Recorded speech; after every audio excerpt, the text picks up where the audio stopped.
What is going on, everybody? It is Craig, and we're back. Movie number 28.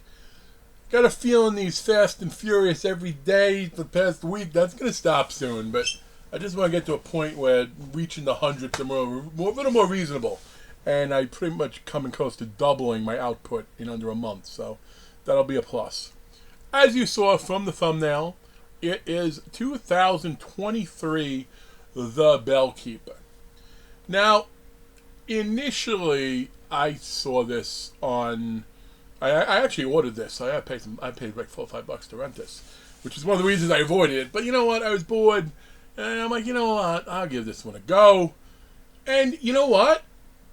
It was not as bad as I thought it would be. It's a little twist on what I thought it was going to be, which is good because here's my biggest issue with it right away. Randy Couture is the character that everyone worries about when you hit the bell. Allegedly, if you hit the bell, he shows up and it kills you.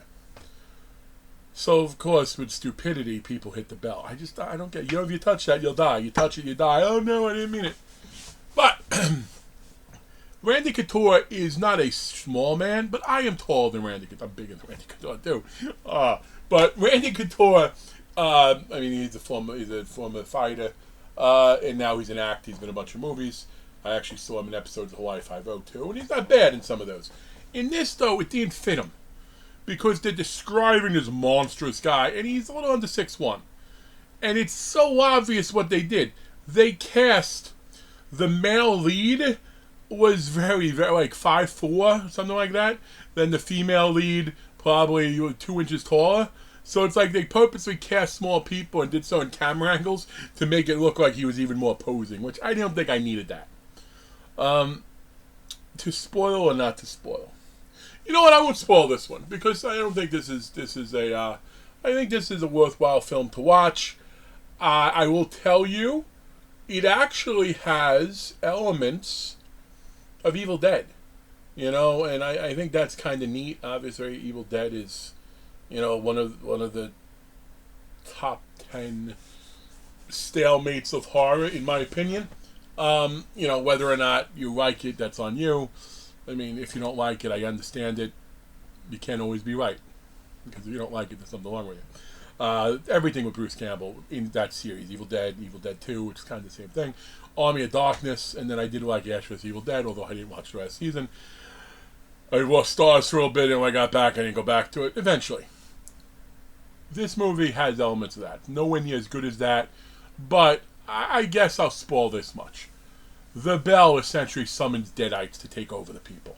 And the guy, Randy Couture, yes, he does come when you play the bell, but that's because he's coming to kill the people who are possessed by the demons. Now, that might sound like a spoiler. I will say partial spoiler on the thing, but I promise you, there's a lot more nuances to it. There's even a couple of funny things involved. As far as kills, I don't know if any kill was tremendous. You know, that sort of oozes a tick there. You know, and certain elements. But the ending of it was interesting because they almost made it seem like they're trying to start a new series of something. And I thought that was fun. And I probably would watch a part 2 of this if there was a chance for it. You know, again, I won't say anything beyond that. We're going to actually stay under the 5 minutes on this one, maybe under 4.5. But folks, this is number 28. This month, there are some gems coming out. I mean, the end of the month in the theaters, I'm going to see what the Violent Nature. That's the one where you're seeing it from the perspective of the killer. You know, Strangers comes out in a couple of weeks. I might see Tarot. You know, we'll see. That's on my radar. And then Abigail, I want to see. I'm not going to spend. If I saw every one of those in the theater, that's like $80, and I'd rather buy some autograph stuff than spend that there. But I'll definitely see at least one of them in the theater, and the others will wait till they pop out on Shudder. With that said, if there's something you want me to check out, and you want to hear me break down, hell, even if you give me one that I think is going to suck because you want to piss me off, I'll have fun with it. I promise you that. I've only got 2 recommendations so far during this. One of them was go back and watch your video, not very good, and the other was last checkout. But mentally, I'm a little aggravated that the rewards that were supposed to ship a year and a half ago at this point. Which is fine, stuff happens, but in February it's like, oh, it's going to go out, and now we're in May, so I don't know, man. It's a one. I'm not knocking the guy. Maybe it's understandable. There's a reason. The people signing it, waiting, but whatever. It's just one of those things. Like, don't say something shipping if it's not. I just had issues with that with another company, which I'm not going to sign to spoil. But anyway, folks, I lied. I went more than 5 minutes. Till we meet again. Peace.